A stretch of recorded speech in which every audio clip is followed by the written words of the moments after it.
शब्द भेद सत्पुरुष चैनल में आप लोगों का स्वागत है। और इस वीडियो के माध्यम से आप समझेंगे भक्ति करने के नियम क्या होते हैं। अर्थात इस वीडियो को जो लोग भक्ति शुरू कर रहे हैं उन्हें भी देखना है, जो भक्ति बहुत पहले से कर रहे हैं उन्हें भी देखना है। अर्थात भक्ति अगर आप कर रहे हैं तो यह वीडियो आपके लिए बहुत ही अच्छा होगा। यानी साथियों, संसार में अक्सर हो क्या रहा है, वर्तमान में लोग एक दूसरे को झूठा समझ रहे हैं। इसका कारण क्या है? कारण ये है कि आप लोगों को अच्छा या बुरा, सही या गलत समझ नहीं आता है, इसलिए आप अक्सर गलत को सही समझकर चलते हैं और सही को गलत मानते हैं, इसलिए सही मुकाम तक नहीं पहुंच पाते। मतलब भक्ति का भी एक कारण होता है, भक्ति क्यों की जाती है, भक्ति का मार्ग क्यों अपनाया जाता है, संसार में लोग भक्ति क्यों कर रहे हैं, है ना। तो भक्ति एक दुर्लभ कार्य है। दुर्लभ कार्य क्यों है? क्योंकि जीवन का आखिरी मकसद है, इसलिए ये कार्य बड़ा दुर्लभ है। इस कार्य को सोचे समझे बिना आपको नहीं करना है। एक शब्द सदगुरु कबीर साहब का है जो बहुत ही सुंदर है और विचारणीय है। शब्द कौन सा है? बिना विचारे जो करे। इसकी पूरी कड़ी आप जानते होंगे। मतलब आपको कोई भी कार्य बिना विचारे नहीं करना है, ठीक है। और एक शब्द और कहा है, यानी सदगुरु कबीर साहब ने संसार के जीवों को जगाने के लिए शब्द कहा है, जाग जाग जंजाली जियरा, यह तो मेला हाट का। आप यूं समझिए कि आपको मेला घूमने के लिए आए हैं और मेले में आपको सौदा लेना है। जब आप गुरु की शरण में जाते हैं तो गुरु से दीक्षा लेते हैं, यानी कि गुरु से सौदा करते हैं। कैसा सौदा? अपने निज स्वरूप को जानने वाला सौदा, परमात्मा को जानने वाला सौदा, परम गति प्राप्त करने वाला सौदा। ऐसा सौदा जब आप गुरु से करते हैं तो सोच समझकर करना है। क्योंकि असल में वर्तमान में पूरी दुनिया में हो क्या रहा है, नकली चीजें ज्यादा मार्केट में आ रही हैं, यानी हर चीज में मिलावट हो रही है। यानी कि ज्ञान में भी मिलावट हो रही है, भक्ति में भी मिलावट हो रही है। और आपको विशुद्ध भक्ति प्राप्त करना है जो कभी अशुद्ध ना हो सके। और पहले से अशुद्ध भक्ति आप करोगे तो आपकी बुद्धि, आपका मन तृप्त नहीं होगा, शुद्ध नहीं होगा, और ऐसे हालत में आप इस संसार के भव सागर से पार नहीं हो पाओगे। तो चलिए जानते हैं कुछ विशेष बातें। भक्ति के मार्ग में सर्वप्रथम आपको एक सच्चे गुरु की आवश्यकता होती है। आपको एक सच्चे गुरु की आवश्यकता होती है जो आपको सही मार्ग बतलाए, जो गुरु आपको आत्मा परमात्मा का परिचय करवा सके, जो गुरु आपको आत्मा एवं परमात्मा का स्वरूप ज्ञान करवा दे।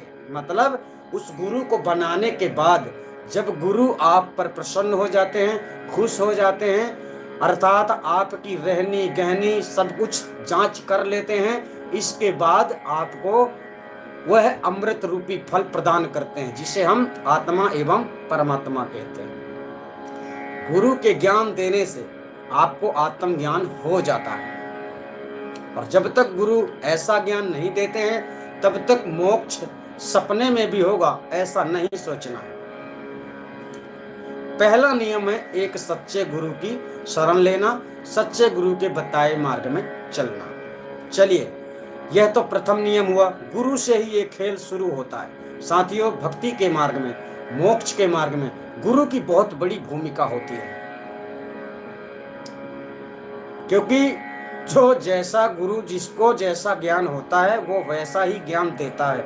जो जिसके पास होगा ही नहीं वो कहां से देगा। तो जैसा कि हमने कहा, आदि अनादि मुक्ति पंथ में 5 सेकंड से अंदर यानी 3 सेकंड के तहत आप आत्मा परमात्मा को जान सकते हैं बड़ी सरलता से। अब आपको लगता होगा कि हम इतना जल्दी क्यों कह रहे हैं, और लोग महीनों वर्षों, है ना, 10 वर्ष हो गए, 20 वर्ष हो गए, आज तक परमात्मा को लोग नहीं जाने, और हम इतना सरल कह रहे हैं। कुछ लोगों का ये भी मानना है कि क्या वो कोई चॉकलेट है कि आपने खाया स्वाद मिल गया। परमात्मा चॉकलेट नहीं है, परम गति प्राप्त करना चॉकलेट नहीं है, परमात्मा को जानना चॉकलेट के जैसा ही है। गुरु ने बताया, आपको पता चल गया, है ना। तो सर्वप्रथम आपके पास एक सच्चा गुरु होना चाहिए, और वो सच्चा गुरु अगर आपको जगत में कहीं नहीं मिल रहा है तो आदि अनादि मुक्ति पंथ में घर बैठे आप शरण ले सकते हैं, सच्चा गुरु आपको मिल जाएगा। प्रथम काम हुआ सच्चा गुरु बनाना। अब साथियों दूसरा काम आता है, दूसरा काम आता है आपको संसार में कैसे रहना। तो सदगुरु कबीर के सभी वाक्यों को दाएं से बाएं से ऊपर से नीचे से हर जगह से समझ के चलना है। तो उन्होंने क्या कहा है, संसार में आए के चलो जगत के रीत, हंस बोलो नम चलो जाओ जगत को जीत।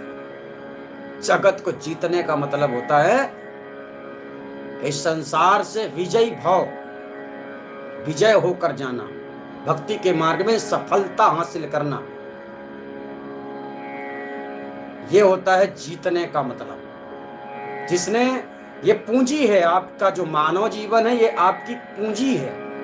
अगर आप झूठे पाखंडी गुरुओं की शरण में जाते हैं तो मूल पूंजी भी आप खो देते हैं। पाया मनुष्य तन तो निर्मल तो कर ले मन को।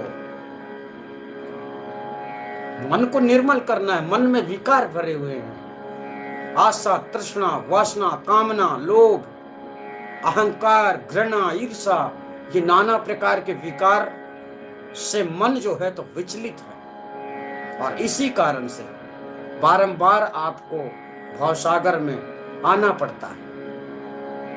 तो इस भवसागर से पार करने के लिए भक्ति का मार्ग अपनाया जाता है। तो संसार के रीति आप समाज में आते हैं, मानव समाज, वैसे तो एक ही समाज होता है पर संसार में आपके ऊपर बहुत सारे कारण लगे हुए हैं। जैसे मनुष्य तो सब एक ही हैं, अगर मानुष दृष्टि से देखा जाए, ज्ञान दृष्टि से देखा जाए, हमारे लिए कोई भी जाति पाति बड़ा या छोटा नहीं होता।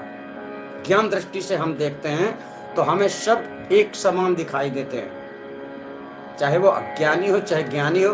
फर्क इतना है कि जिसमें जो गुण होता है उसी का प्रभाव उसमें होता है। झूठ बोलना भी एक कला है, इतने कलाधारी संसार में हैं जो झूठ बोल बोलकर भक्ति के मार्ग में आप लोगों को भटका रहे हैं। और फिर भटकाने वाले का उतना दोष नहीं है जितना दोष भटकने वाले का है, क्योंकि भटकने वाले को ही पता नहीं चलता कि मैं अभी भटक रहा हूं। इसलिए संसार की रहनी गहनी में आपको समाज के नियमों का पालन करना पड़ता है। कैसा? जैसे कि आप 4 लोगों के बीच में रहते हैं, किसी ना किसी ने तो आपको जन्म दिया होगा, किसी ना किसी ने आपको पाला होगा, कोई ना कोई ऐसा आपका मित्र होगा जिसके साथ आप खेले होंगे, कोई ना कोई, मतलब इस संसार में रहोगे तो आपको मनुष्यों के बीच में ही रहने में आनंद है। तो उनके बीच में आपको कैसे रहना है? अनमिल रहे मिले नहीं जग में, पार न पावे काला। मतलब अब यहाँ पर 2 बातें समझना है। संसार में हो, जब तक शरीर है, कर्म तो आपको करना है, लेकिन ऐसे कर्म करना है जिनका दोष ना लगे। तो कर्म करे और रहे अकर्मी, ऐसी युक्ति बतावे संतो सदगुरु भेद लखा। यानी कोई सच्चा सतगुरु होता है, आपको ऐसे कर्तव्य कराता है, आपको जो करना बहुत जरूरी है वो तो आपको करना ही है, लेकिन आपको अनावश्यक कार्य नहीं करना है। चलिए समाज में होता क्या है, कल ही की बात है, एक व्यक्ति अपना शिष्य ही है, आदि अनादि मुक्ति पंथ में वो जुड़े हुए हैं। उन्होंने पूछा था कि गुरुजी हमारे गांव में बकरा देवी को चढ़ता है, देवी को चढ़ाया जाता है, तो उन्होंने पूछा कि क्या हम उसमें चंदा दे सकते हैं, वो गांव की तरफ से है, गांव वालों की तरफ से है, और हमने चंदा पहले से दिया है और आज देना चाहिए या नहीं देना चाहिए, ये विचार करने का विषय है। हमने उन्हें आदेश दे दिया कि आप चंदा दे सकते हैं, लेकिन आप ग्रहण नहीं कर सकते, क्योंकि वो देवी का प्रसाद हुआ इसके लिए। हालांकि आदि अनादि मुक्ति पंथ में खाने का भी प्रावधान है, लेकिन उसका एक सिस्टम है। जिसे खाना है, जिसे खाने की इच्छा हो रही है, तो उसे एक सिस्टम बताया जाता है, जिस सिस्टम से वो व्यक्ति मांस का भी सेवन कर सकता है और उसे दोष भी नहीं लग सकता है। ठीक है, हेलो, खुश रहो बेटा। अर्थात समाज के नियम, मतलब चलिए परिवार में बहुत सारी चीजें होती हैं। आपके घर में अगर बेटी है तो उसकी भी कभी शादी होगी, अगर आपकी बहन है तो उसकी भी सभी कभी ना कभी शादी होगी, है ना। तो आपको सभी रीति रिवाजों को लेकर चलना है। समाज में बड़े छोटे का सम्मान करना है, जो छोटा है उसका भी, बड़ा है उसका भी, उन सबका सम्मान करते हुए, यानी आपको मतभेद नहीं रखना है। संसार क्या करता है आपको वो नहीं देखना है, आप क्या कर रहे हैं आपको वो देखना है। मान लीजिए आपका कोई मित्र है, आपको बोल रहा है चलो मंदिर चलते हैं, तो आपको मंदिर जाना है, परंतु देवी देवता के दर्शन करने जा रहे हैं ये सोचकर नहीं जाना है। आपको इसलिए जाना है कि चलो हमें मित्र हमें कहीं ले जा रहा तो चलते हैं घूमने। आपका साथी मित्र है। मंदिर की मूर्तियां, अन्य देवी स्थल की देवी देवताएं आपके साथ नहीं है। ठीक है। और मान लीजिए आप परिवार में रहते हैं, समाज में रहते हैं, आपके घर में कोई मर गया, तो मरने के बाद जीव यानी शरीर का नाना प्रकार से विनाश होता है। कोई जमीन में दबा देते हैं, कोई जला देते हैं, कोई जल में फेंक देते हैं, है ना। तो कई प्रकार से इसकी क्रिया होती है। तो जो भी क्रिया आपकी समाज में होती है उस क्रिया को आपको पालन करना है। यह समझकर नहीं कि हम मुर्दा जला रहे हैं। शरीर से प्राण निकले तो शरीर का कोई महत्व नहीं होता है, उसके साथ कुछ भी कर दिया जाए। ठीक है। तो आपका नियम है, यानी आप अगर भक्ति के मार्ग में चल रहे हैं, भक्ति आप कर रहे हैं, उसके लिए सुलभ मार्ग आपको बतलाया जा रहा है।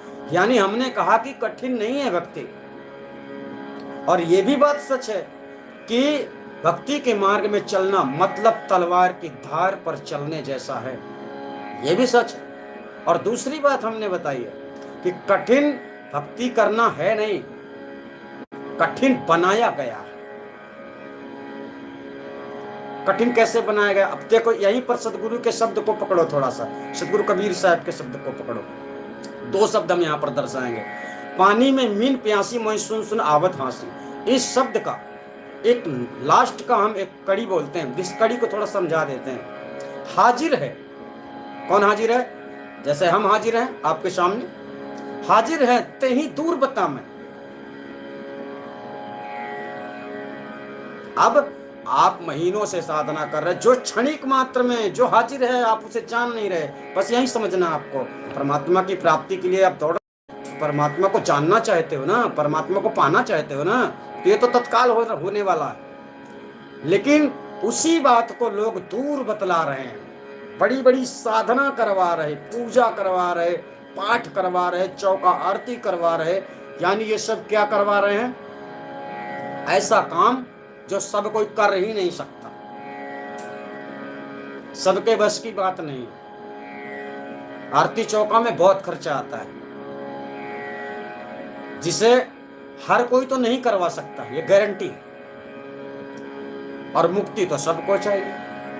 तो इस प्रकार से जो इस प्रकार से ये नियम बनाए गए हैं पूजा पाठ का, मंत्रोच्चारण का, है ना, पान परवाना का, नाना प्रकार की ऐसी बातें आती हैं, ये सब लोकाचार है, यानी दिखावा है।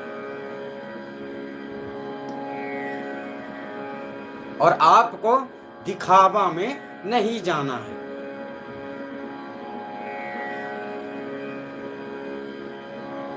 ना।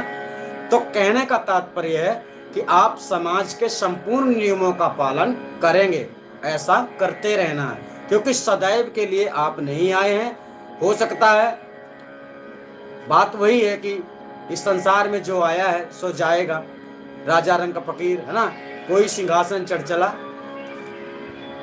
कोई बंधे जात जंजीर। यानी मृत्यु कैसी भी हो, लेकिन मृत्यु के पहले अगर आपको भक्ति के मार्ग में परमात्मा का ज्ञान हो जाता है तो एक अवसर होता है आपको इस संसार से छूटने का। और उसके लिए सबसे पहले तो गुरु का होना आवश्यक है, एक सच्चा गुरु। तो सच्चा गुरु आपको जंजाल में नहीं फंसाता है। सदगुरु कबीर साहब ने क्या कहा, जाग जाग जंजाली जीरा, यह तो मेला हाट का, ज्ञान बिना धोबी का कुत्ता, घर का भया ना घाट का। ज्ञान बिना, अब घर का भया ना घाट का मतलब समझिए, आप मेले में आए हैं, मेले में सौदा लेने आए हैं, पर आपको पता नहीं है कि क्या लेना बहुत जरूरी है, क्या लेना बहुत जरूरी है। तो वो सौदा आप कर नहीं रहे, आप सोच रहे हैं ठेला में लगा हुआ माल, जो सस्ता माल जल्दी बिकता है और महंगा माल जल्दी नहीं बिकता, क्योंकि महंगा माल वही खरीद सकता है जिसके पास धन होगा। भाई सोनी के दुकान में सब लोग थोड़ी जाता है, जिसको सोना लेना होता है वही जाता है, और भंगार वाले भंगार सबका उठा लेते हैं। तो यानी आप लोग सौदा कर रहे हैं, सोच समझ कर करिए। सौदा घाटे का कर, हाथ माथे पे धर रोने लगा, साथी सारे जागे तू ना जागा। तो अगर आपके पास ज्ञान नहीं है ना, तो आपको ना इधर का सुख मिलेगा ना परलोक का सुख मिलेगा। मतलब इस पृथ्वी में आप रह रहे हैं, यहाँ भी सुख शांति आपको चाहिए। कौन तकलीफ में रहना चाहता है? थोड़ी से पीड़ा होती है तो लगता है भगवान ठीक हो जाए, डॉक्टर को बुलाओ, फलाना ढिमका, ऐसा करो ऐसा करो। तो ज्ञान जब नहीं होता तो यहाँ का सुख नहीं मिलता, और ना वहां का सुख जहां मरने के बाद जाने वाले हैं। ना यानी ना यहाँ के हुए ना वहां के हुए। तो ये एक ऐसा अवसर है, अगर आप भक्ति करते हैं तो सही तरीके से करें, कम से कम एक जगह के सुख को प्राप्त करें। अगर आप भक्ति नहीं करना चाहते तो मत करो, भक्ति करना नहीं चाहता तो तुम्हारे जो जी में आए सो करो, क्योंकि फिर तो तुम्हें भवसागर में ही रहना है, ये निश्चय कर लो। आडंबरी भक्ति करने से, मनगढ़ंत भक्ति करने से, दिखावा करने से भक्ति नहीं हो सकती है। भक्ति सबसे बड़ी बात है आपकी लगन, परमात्मा प्रति प्रेम। इतना प्रेम हो जाए आपको परमात्मा से कि उसके लिए तुम कुछ भी कर सकते हो। नाटक नहीं, नाटक वो करते हैं जिनकी लगन परमात्मा से नहीं होती है, और जिनकी होती है वो नाटक नहीं करते, क्योंकि उनका जीवन ही वो है, उसके बिना वो मर ही जाएंगे। और नाटक करने वाले, उनका लगाव इतना परमात्मा से नहीं होता है। अगर आपकी लगन परमात्मा से अच्छी है तो आपको हमारी हर बात ठीक से समझ में आएगी। संसार में आप आए हैं समाजनीति, राजनीति, धर्मनीति, तीनों नीतियों का पालन करना। क्या आप भक्ति करते हैं तो वोटिंग नहीं करते? वोट देने जाते हो ना, हमारा नेता कैसा होना चाहिए, हमारा सरपंच कैसा होना चाहिए, हमारा विधायक कैसा होना चाहिए, हमारा मंत्री कैसा होना चाहिए। राजनीतियों का पालन कर रहे हो ना। घर में जो राशन आता है, जो भी मिलता है कोटा से आप लोगों को, वो सब सरकार आपको दे रही है। जब उसका खा रहे हो तो उसका गाना भी तो पड़ेगा ना। इसलिए कहा जाता है राजनीति का भी पालन करना है। अगर आपको कोई तंग कर रहा है, परेशान कर रहा है, तो आप उस पर मुकदमा भी कर सकते हो, रिपोर्ट भी कर सकते हो। अर्थात ये सब सिस्टम जो दुनिया में बनाया गया है, ये ब्रह्म निरंजन के द्वारा ही बनाया गया है। यानी ये उसी का सिस्टम है। संसार को बना लेना और बना के उसको चलाना भी पड़ता है। तो कैसे चलाना है ये वो जानता है। किसी भी देवी देवता को भेजकर वो इस संसार में लोगों से यानी लोगों को गुमराह करते ही रहता है, ये उसका काम ही है। लेकिन आपका काम क्या है ये आप समझिए। आप ये मत सोचिए कि उसके 1 करोड़ शिष्य हो गए, है ना, क्योंकि आप जानते नहीं हैं इस दुनिया में सबसे बड़ा दिखावा है आजकल मीडिया वालों को केवल ऐसी बात होनी चाहिए जो बात वायरल हो जाती है, उसी बात को वो बार बार दिखाते हैं, क्योंकि उससे उनको फायदा है। तो लोग समझते हैं कि पूरी दुनिया में उसका नाम है। ऐसा कुछ नहीं होता।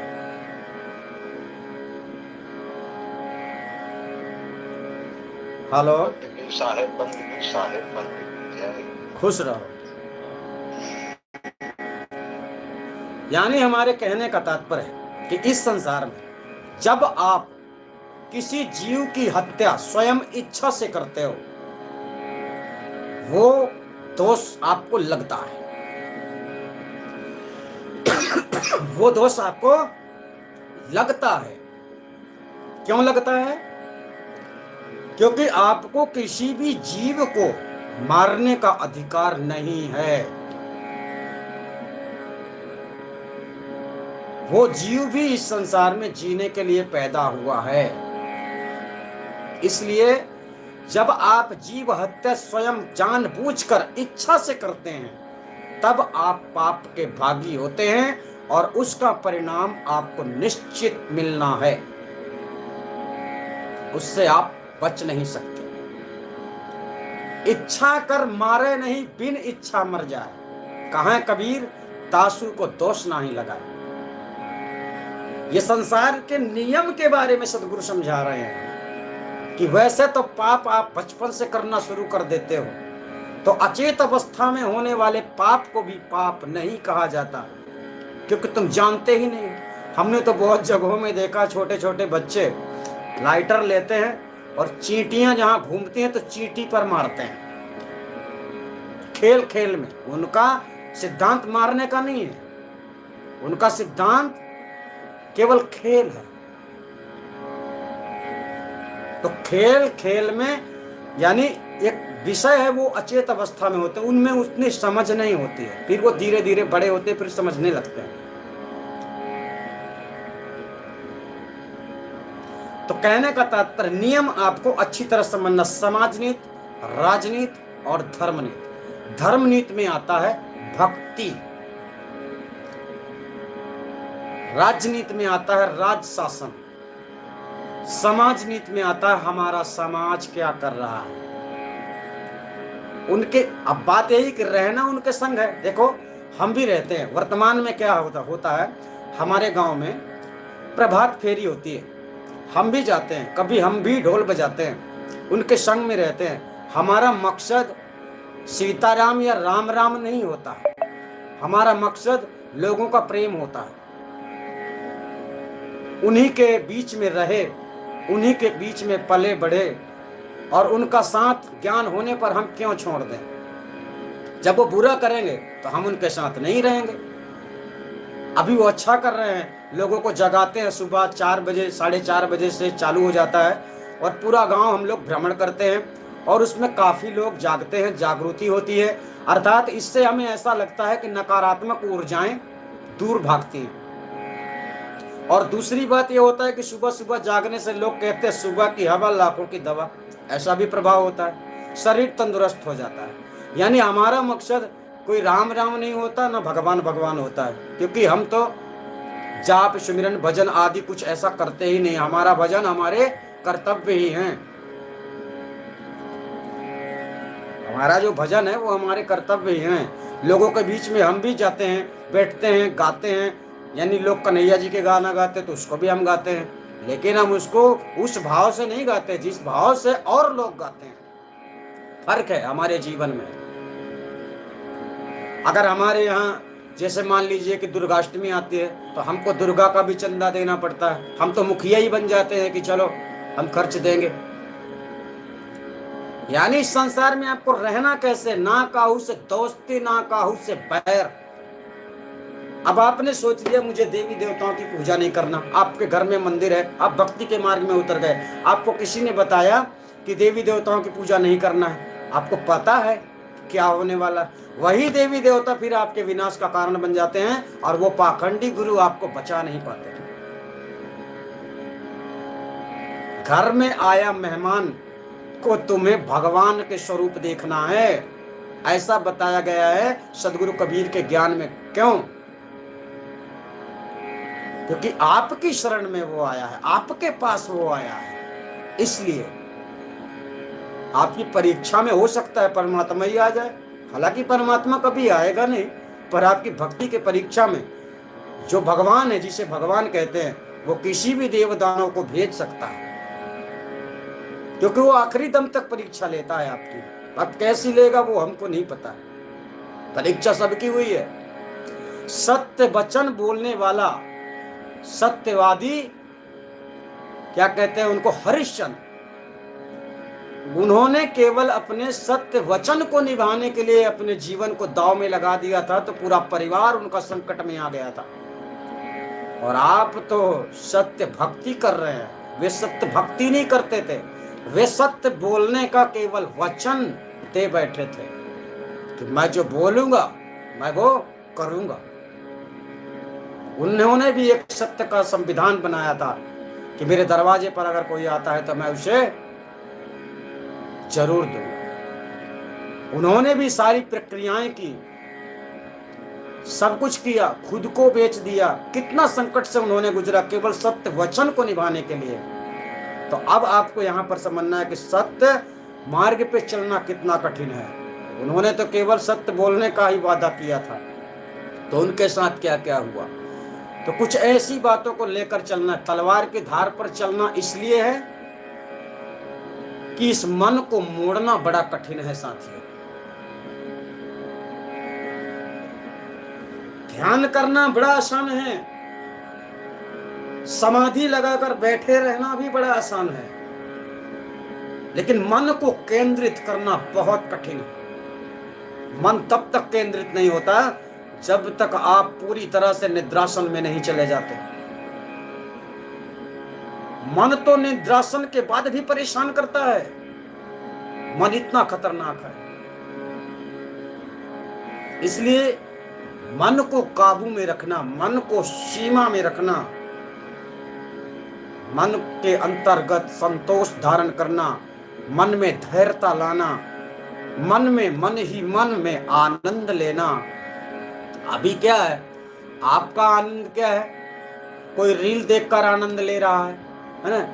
कोई फिल्म देखकर आनंद ले रहा है, कोई ड्रामा देखकर आनंद ले रहा है। आनंद लेने का आप लोग जरिया ढूंढ रहे हैं, लेकिन वह आनंद, जिस आनंद की आपको आवश्यकता है, वह आनंद सच्चे गुरु के द्वारा जब ज्ञान प्राप्त हो जाता है तब होता है, जिस आनंद की आपको आवश्यकता है, यानी उसको हम परमानंद कहते हैं। मन केंद्रित होगा तो होगा कहाँ? मन अपने ऊपर किसी को जानता नहीं, तो मन कहाँ भटक रहा? माया में। मन के नीचे माया है, तो मन कहाँ भटक रहा? माया में। मन के नीचे माया, मन के नीचे माया का मतलब होता है इच्छा। आप यहाँ जाने की इच्छा कर रहे हैं, वहां जाने की इच्छा कर रहे हैं, चलो तीर्थ धाम चलते हैं, चलो मैं कहीं चलते हैं, मतलब कहीं भी घूमने की ऐसी संसार में बहुत सारी जगह है, चलो यहाँ चलते हैं, वहां चलते हैं। यानी मन आपको भटकाता है माया में, और आप माया में, माया के सौंदर्यता में लिपटे हुए हैं। और इसी माया से छूटने के लिए सदगुरु कबीर साहब का संदेश है, और आप उधर ही भाग रहे। हमें स्वयं से मंदिर जाने की इच्छा नहीं होती, पर अब कहीं जा रहे हैं, रास्ते में पड़ेगा तो उसे देखना तो पड़ेगा ही, है ना? तो हमें कहीं जाने की इच्छा नहीं होती है, बस जब कोई विशेष कार्य आता है तभी हमको जाना पड़ता। कहीं भी जाने की इच्छा नहीं होती कि चलिए केदारनाथ चलते हैं, हरिद्वार चलते हैं, वृंदावन चलते हैं, फलाना जाते हैं, ढिमका जाते, कहीं जाने की इच्छा नहीं होती। क्यों नहीं होती? क्योंकि उसका कोई अर्थ नहीं है, वहां जाने का कोई मतलब नहीं। हमें ऐसा लगता है, और कुछ लोगों को लगता है कोई बागेश्वर धाम जा रहा है, कोई वृंदावन जा रहा है। मतलब दुनिया में ये सब भटक क्यों रहे हैं? क्योंकि ज्ञान नहीं है। ज्ञान बिना धोबी का कुत्ता, घर का भया ना घाट का। इस मेले में आए हो, और अगर मेले में तुम्हें सौदा नहीं मिला, सच्चा सौदा, तो भटकते ही फिरोगे, यानी मेले में ही खो जाओगे तुम। क्योंकि जो सौदा ढूंढ रहे हो वो सौदा तुम्हें मिल नहीं रहा, तो भटक रहे हो मेले में तुम, यूं समझो। और मेला में सौदा तब मिलेगा जब तुम्हारे पास बराबर रकम होगी और बराबर तुम्हारे अंदर समझ होगी। हीरा डरे बाजार में, धूल रहे लपटाए। हीरा डरे बाजार में, धूल रहे लिपटाए। मूर्ख ने धक्का दिया, चतुरा लिपटाए। अगर आप चतुर हो, विवेकशील हो, ज्ञानवान हो, तो आप हीरे की परख कर लोगे, और नहीं हो तो धक्का मार दोगे कि जाओ, हटो, बेकार। बहुत सारे लोग हमारे शब्द को नहीं समझते, हमारे ज्ञान को नहीं समझते। उनको केवल हमारा थोबड़ा दिखता है कि ये क्या कचर पचर लगा रहता है। ऐसा नहीं है। आप जब हमारे शब्दों को परखोगे ना, तो हम आपको वहां तक की बातें बतलाएंगे जहां अभी तुम्हें जाना है। यानी मरने के बाद भी तुम्हें कोई ना कोई योनि प्राप्त होने वाली है। हम वहां के विषय में भी जानते हैं, जो तुम्हारे किताबों में भी नहीं लिखा, किसी ग्रंथ में नहीं पाया जाएगा। क्योंकि जब इस धराधाम में कोई ज्ञानी ज्ञान देने के लिए आता है, सदगुरु कबीर साहब ऐसे ही नहीं आए। उन्होंने भी कहा है कि मैं कहता आखन की देखी, तू कहता कागज की लेखी, तेरा मेरा मनवा कैसे है कोई रे। तो उन्होंने क्यों कहा है? तो उन्होंने, वे तो स्वयं सिद्ध आत्मा है। उन्होंने जो है सब कुछ जानने के बाद ही संसार में कष्ट किया है आने का, और बतलाने का प्रयास किया है कि जाग जाओ, समझ जाओ, सही मार्ग पे चलो, उल्टी सीधी भक्ति मत करो। ऐसी भक्ति करने का कोई मतलब नहीं है। भाई, कंपनी का सेठ कोई अलग होता है, संचालक कोई अलग होता है। सेठ तो आपके पास बार बार आएगा नहीं, संचालक लोग आते हैं। तो संचालक कौन होते हैं? कोई ऑपरेटर हो गया, कोई सुपरवाइजर हो गया, कोई मास्टर हो गया। ऐसे लोग, संचालक लोगों से आप मिलते हैं, आप उन्हीं को भगवान समझते हैं। आपको वास्तव में पता नहीं है कि पेमेंट आपकी आ कहां से रही, आपने कभी सेठ को देखा ही नहीं। ठीक इसी प्रकार से परमात्मा इसका सेठ, जिससे सब हो रहा है। ये सब करने वाले वर्कर हैं, कर्मचारी हैं, जिन्हें आप लोग खुदा या भगवान या ईश्वर या अल्लाह समझ रहे हैं। जब हमने आपको कह दिया कि आत्मा और परमात्मा में भेद नहीं है, यानी आत्मा परमात्मा का सेम स्वरूप है। फर्क इतना है कि आत्मा विकार रूप में शरीर में भटक रही है और परमात्मा स्वयं में विद्यमान है। उसके अंदर कोई क्रिया उत्पन्न नहीं होती, वह अपने आप में समाया हुआ रहता है। ना उसमें कामना जागृत होती है, ना उसमें इच्छाएं जागृत होती हैं। इसीलिए वो सदगुरु कबीर साहब ने परमात्मा की ओर से शब्द कहा, ना मैं कहता, ना उसने कोई हुक्म दिया है आपको कुछ करने के लिए। परमात्मा का कोई हुक्म नहीं है संसार में कि तुम ऐसा ना करो, ऐसा करो, जैसा करना वैसा करो। ये तो सदगुरु कबीर साहब ने बतलाया परमात्मा की ओर से कि ना मैं कहता, ना मैं सुनता, ना सेवक ना स्वामी रे। ना मेरा कोई सेवक है, ना मैं किसी का स्वामी हूं, और ना कोई मेरा स्वामी है, ऐसा बताया। मुझ को कहां ढूंढे बंदे, मैं तो तेरे पास हूं। नहीं, ये दूसरे वाणी का है। ना मैं धर्मी, ना ही अधर्मी, ना जाति ना कामी हो। ना मैं कहता, ना मैं सुनता। सुनिए ना, उसने कुछ हुक्म ही नहीं दिया है कि परमात्मा ने कुछ तो आपको बतलाया हो कि ऐसा करो तो मैं तुमसे प्रसन्न हो जाऊंगा, मैं तुम्हें मुक्ति दिला दूंगा। ऐसा कुछ भी नहीं कहा है साहब परमात्मा ने। और ना वो सुनता, तुम्हारी वो कोई बात नहीं सुन रहा। मतलब अगर हम तुम्हारी बात सुन रहे हैं तो हम आपके शब्दों का जवाब देंगे। वो आपकी कुछ बात सुनता ही नहीं। ऐसा नहीं कि वो बहरा है, उसको सुनाई देता है, पर वो आपकी नहीं सुनता है। समझे? आपके मन में क्या है? फरियाद। आप फरियाद लिए बैठे, वो आपकी सुनता भी नहीं, क्योंकि इस संसार में फरियाद करने से कुछ नहीं होता, कर्म करने से होता है। इस बात को बारंबार दोहरा लेना है। कर्म करने से होता है, बातें करने से नहीं होता है। ठीक है?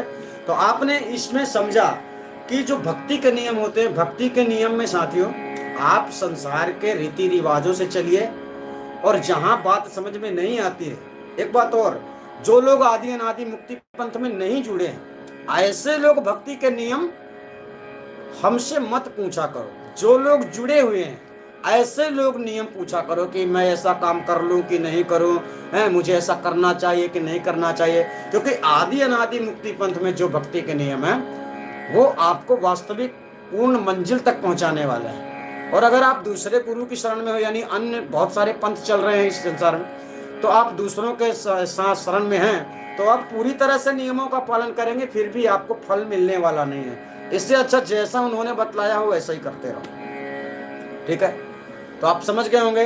अगर कोई बात आप लोगों की समझ में नहीं आती है तो आप हमसे पुनः फोन करके पूछ सकते हैं। और वैसे भी आदि अनादि मुक्ति पंथ का नियम है कि जब भी आप कोई विशेष कार्य करते हैं तो पहले आपको परमिशन लेना है, इजाजत लेनी है कि ऐसा काम हम कर रहे हैं, करना चाहिए या नहीं। ठीक है, तो हम आपसे फिर मिलेंगे, तब तक के लिए धन्यवाद। आप सभी अपना ख्याल रखना। नमस्कार।